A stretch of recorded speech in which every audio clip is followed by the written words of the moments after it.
Ruby began identifying as male at 13 years old. Now, 21, she'd been planning to have surgery to remove her breasts. But in May, she made the decision to come off testosterone and detransition to identify as female, her sex at birth. She doesn't want to be identified, so we've changed her name. I figured it would be better for me to try to deal with my gender dysphoria in a different way, rather than permanently changing my body. How much support did you feel was out there for you when you came to this conclusion? I didn't feel like there was any support out there, other than like a few friends online. Ruby now feels her eating disorder was more of a factor than she first realised in her gender dysphoria. None of the therapists that I spoke to brought that up. They didn't think that it was linked. Do you?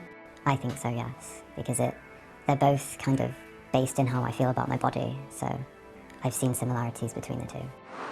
Charlie Evans is forming a charity to support people in Ruby's position. After going public with her detransition story, she discovered an online community of 5,000 in a similar position, 30 people alone in her area of Newcastle. I was approached by a young woman with a beard, and she hugged me and said, I'm a detransitioned woman as well, I've just stopped taking testosterone.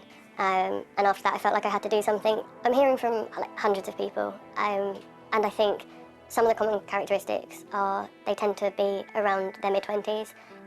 They're mostly female and mostly same-sex attracted, mostly lesbians, and often autistic as well. The Tavistock and Portman NHS Trust told us the experience of regret described here is extremely rare.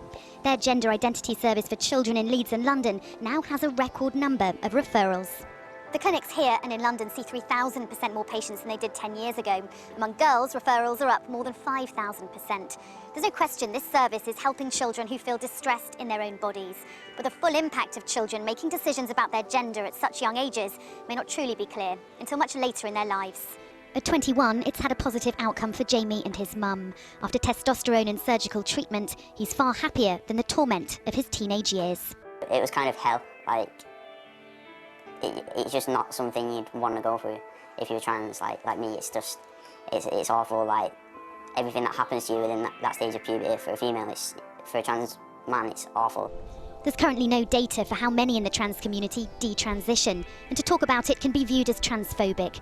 But people like Ruby say more discussion is needed, as well as more options for people with gender dysphoria. Sally Lockwood, Sky News.